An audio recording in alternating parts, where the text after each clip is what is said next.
अस्सलाम वालेकुम। काफ़ी दिन हो गए हैं बातें किए हुए, तो उम्मीद है आप लोग खैरियत से होंगे। मैंने कहा चलें, आज मेरे पास टाइम भी था, मैं ऑन दी वे हूँ, तो मैंने कहा बातें करते हैं और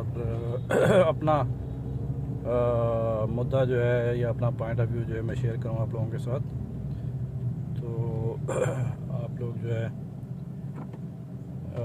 मेरा चैनल पे वीडियोस मेरी देखते हैं, लाइक करते हैं और सब्सक्राइब करते हैं चैनल, तो उसके लिए सबका शुक्रिया। बात यह है आजकल ये जो निज़ाम चल रहा है कि भाई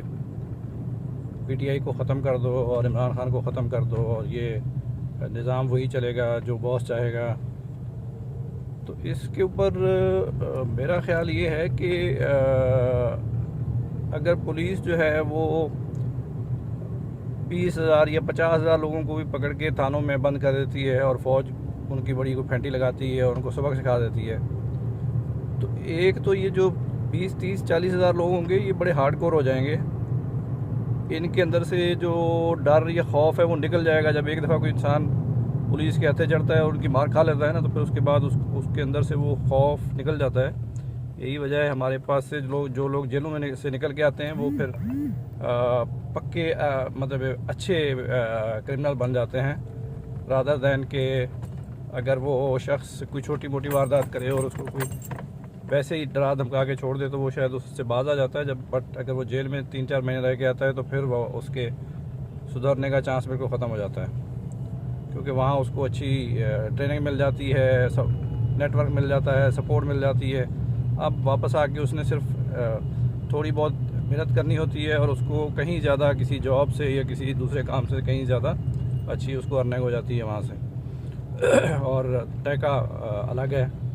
आपको पता है टैके के लिए लोग सब बहुत सारी एफ़र्ट करते हैं। तो 22 करोड़ आबादी का मुल्क है और इसमें अगर हम कह लें कि 50% लोग भी अगर इमरान खान को चाहते हैं तो 50% को आप मार तो नहीं सकते, और 50% जो है वो बनते हैं, अगर छोटे बच्चों को निकाल भी दिया जाए तो कम से कम 4-5 करोड़ बनते हैं। 4-5 करोड़ लोग एक मुल्क के अगर किसी नज़रिए को, चाहे वो नज़रिया सच्चा है या झूठा है, उसको लाइक करते हैं तो वो बहुत बड़ी आवाज़ है। अब सिविलाइज सोसाइटीज़ में तो उस आवाज़ को सुना जाता है, उसको मौका दिया जाता है, उनको कहा जाता है कि ठीक है आप अपना जो भी आपका नज़रिया है उसको आप इम्प्लीमेंट करो। जैसे बरतानिया में मतलब यूरोपियन यूनियन से निकलने के लिए उनके लोगों ने वोट दिया, तो वहाँ किसी चीफ़ ऑफ आर्मी स्टाफ ने या किसी और चीफ़ जस्टिस ने ये नहीं कहा कि नहीं यार ये बेवकूफ़ लोग हैं। मेरे ख्याल में 1% वोट ज़्यादा थे ब्रेक्सिट की सपोर्ट में और 1% कम थे उसके अगेंस्ट। तो लाजिम बात है वो 1% जो ज़्यादा थे उस 1% ने ही मैटर किया और बरतानिया यूरोपीय यूनियन से बाहर आ गया। उसके चाहे उसको जो भी उसके पाउंड की वैल्यू कम हुई, उसके बाकी उसके मसले हुए उससे। तो दुनिया तो इसी फार्मूले पे चल रही है कि जो अवाम जो कि यकीनन उस मुल्क के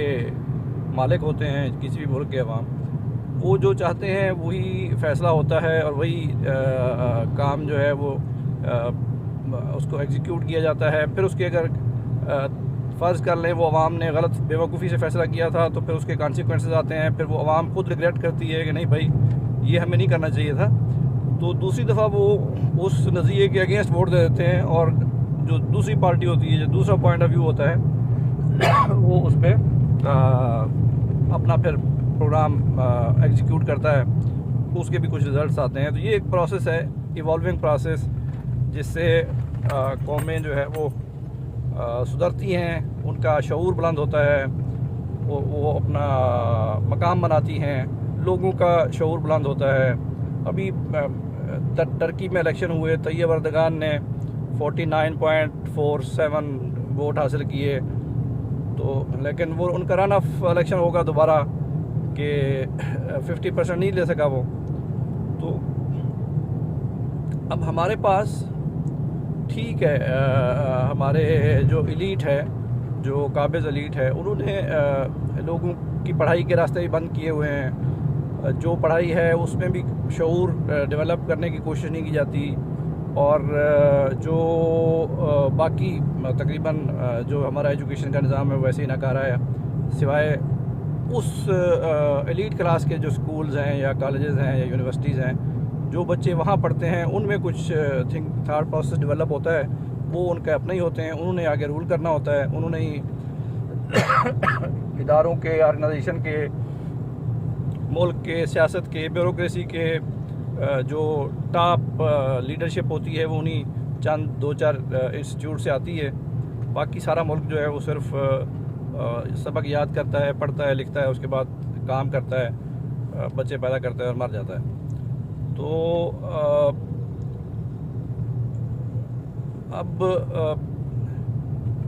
मौजूदा हालात में ये जो कुछ भी हो रहा है, मैं समझता हूँ कि ये एक सोसाइटी को जो ऑलरेडी तबाह है, जिसकी दुनिया में कोई रैंकिंग नहीं है, उसको और तबाह करने के मुतरादिफ है कि लोगों के अंदर अगर कोई शऊर डेवलप हो रहा है और वो किसी एक नज़रिए के पीछे जाना चाह रहे हैं, तो उनको अब रगड़ा लगाया जा रहा है कि भाई तुम लोग ऐसा क्यों सोचते हो, how did you dare to think like that. तो मतलब ये कि जैसा हम चाहते हैं आप वैसा क्यों नहीं सोचते, जो हमारी नज़र में ठीक है तुम वो क्यों उसी को ठीक क्यों नहीं कहते, तुम अपनी तरफ से क्यों कहते हो कि ये ठीक है। तो ये अब चल रहा है और मुझे नहीं लगता, मैं 60 साल का होने वाला हूँ, मैंने भी बड़ी ऊंच नीच देखे हैं इस मुल्क के अंदर, लेकिन इस दफ़ा मुझे नहीं लगता कि चाहे आप 20,000 लोगों को या 50,000 लोगों को मार दो या उनको जेलों में डाल दो, इससे नज़रिया रुकने वाला नहीं है। अगर खुदा न खास्ता इमरान खान फेल हो गया तो कोई और आएगा, वो इससे कहीं ज़्यादा जालिम होगा, लेकिन कोई ना कोई आएगा ज़रूर जो आप लोगों की नैया को डबो देगा। तो अभी मौका है कि आप आवाम को इतना उनके साथ तशद्दुद ना करें कि फिर जब कोई दूसरी आवाज़ उठे जो कि शायद इससे ज़्यादा ख़तरनाक हो, उसकी लपेट में मुल्क आए या उसके शिकंजे में मुल्क चला जाए। तो मैं बहरहाल यही समझता हूँ कि मुआशरों को आज़ादी होनी चाहिए और मुआशरों को फ़ैसले अपने अवामी सतह पे करने चाहिए। किसी इंडिविजुअल के पास ये राइट नहीं हो सकता कि वो कहे कि जो मैं कह रहा हूँ वही ठीक है। अल्लाह ताला आप लोगों को सलामत रखें, खुश रहें। चैनल को अगर पसंद करें तो सब्सक्राइब कर दें, वीडियो को लाइक कर दें, शेयर कर दें, और thank you so much. Thank you for your time.